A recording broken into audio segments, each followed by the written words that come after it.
Welcome to my channel, Math Made Easy with Laurel. I'm Laurel, and in this video we're going to take a look at finding the derivative of exponential functions.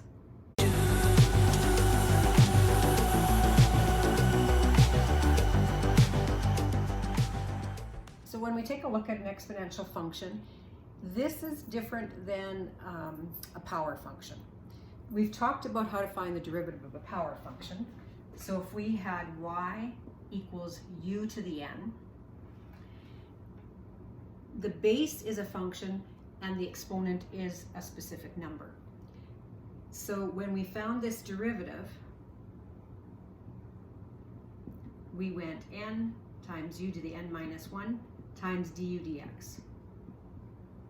So we've learned that rule before. This is called a power function. This looks similar, but it's very different because now the base is going to be a number, a constant, and our exponent is our function. Here our base was a function and the exponent was a constant. A very common error for students to do with this type of function is to treat it like they do a power function. So just be careful, look to see whether the base is a function or the exponent. So when you have a base that's constant and your exponent is a function, this is called an exponential function. And if we are to find the derivative of it, it will be defined by this formula. It will be b to the u times the natural log of b times du dx. Again, with exponential functions, just like with log functions, usually you're dealing with exponential functions that have e as the base, not other numbers. So I want to focus specifically on an exponential function when e is the base. So if we differentiate this function using our rule, we will get the derivative equal to b to the u, so e to the u, times the natural log of b, so the natural log of e, times du dx.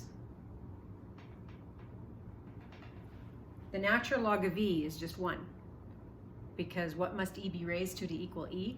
It's just 1, going back to the definition of logarithms.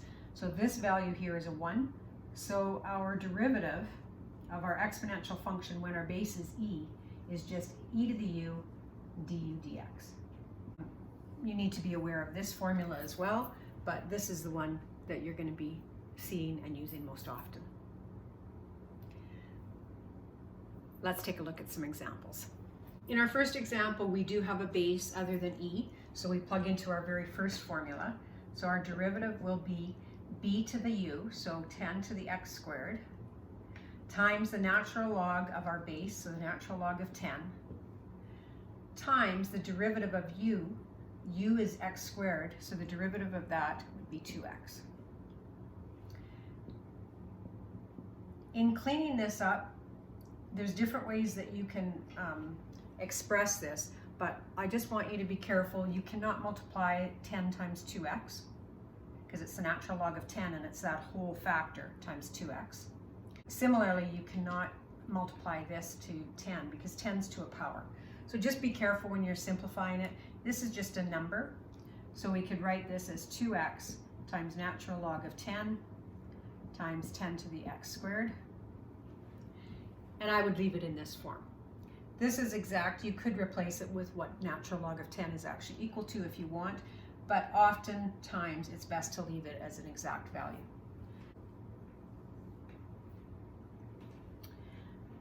Next example, we're working with e as our base, and that's what we're going to see most often.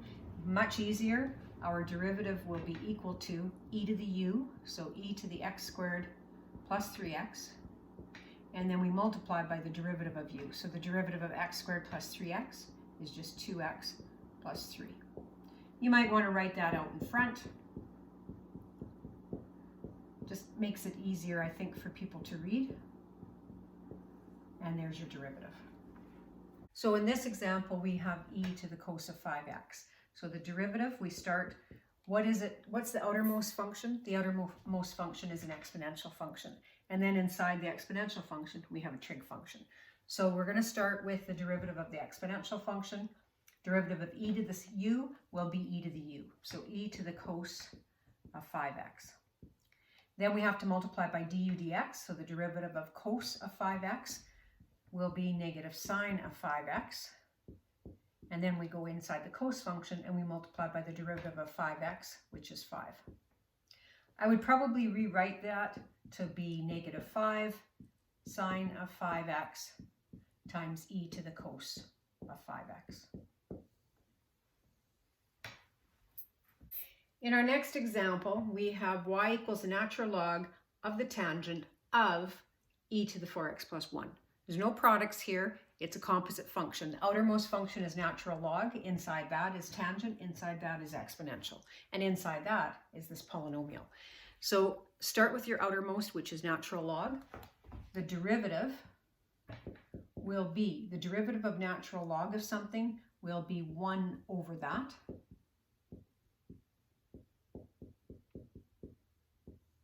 Then we go inside the natural log function and multiply by the derivative of tangent of something. The derivative of tangent of a function is secant squared of that function. Then we go inside the tangent function, we have an exponential function. So the derivative of e to the u is e to the u times the derivative of 4x plus 1, which is 4. That's our derivative. Now it's just a matter of cleaning it up. So I'm going to put the 4 out front, e to the 4x plus 1 times secant squared of e to the 4x plus 1 over tangent of e to the 4x plus 1.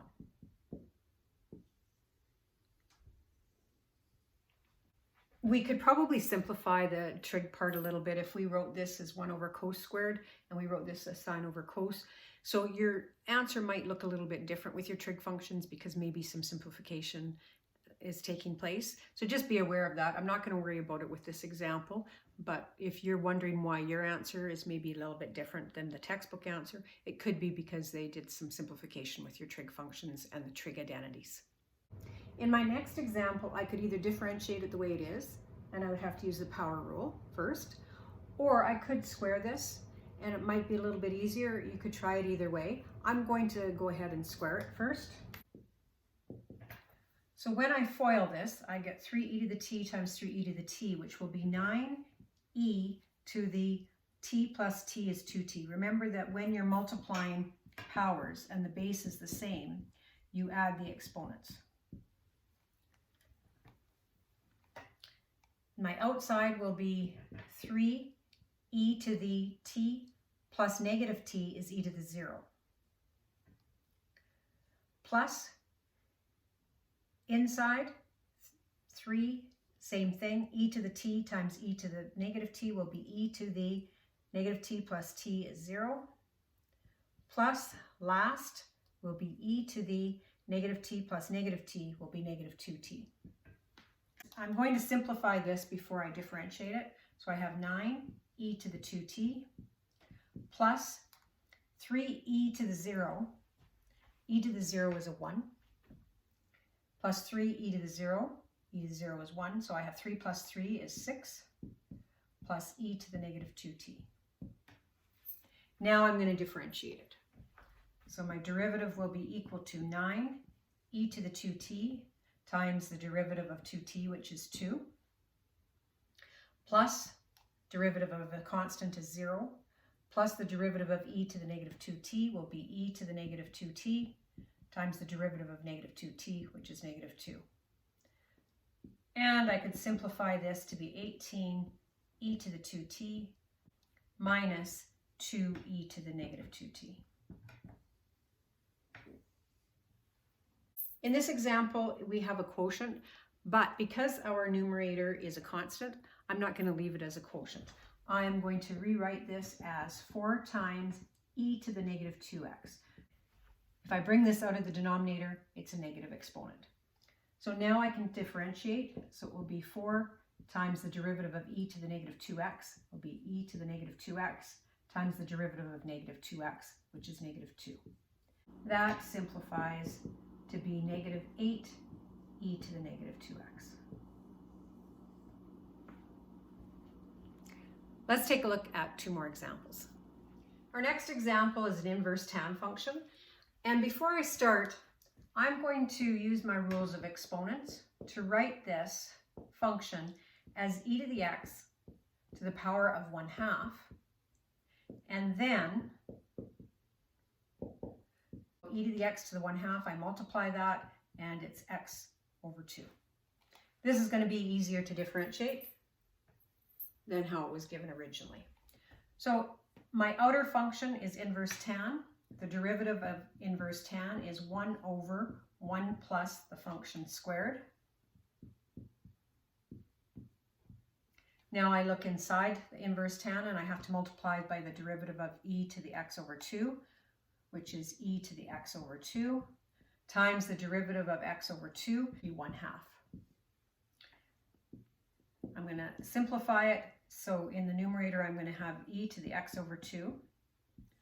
This 2 stays in the denominator, and that simplifies to 1 plus e to the x over 2 squared. We multiply the exponents, the 2 will cancel, and that will be e to the x. I can distribute that 2 or not. Both would be considered simplified.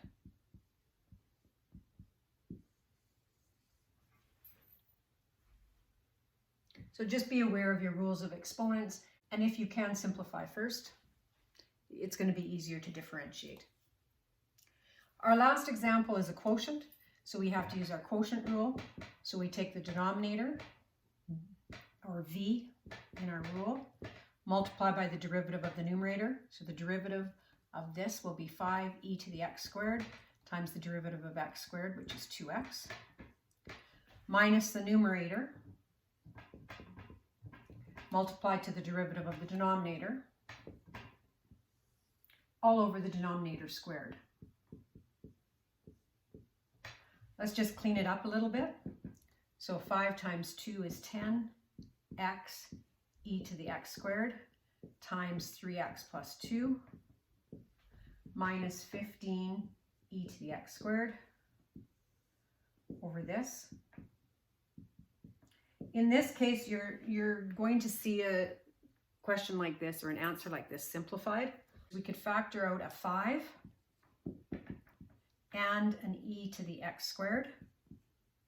And when we do that, I'll be left with 2x times 3x plus 2 minus 3 .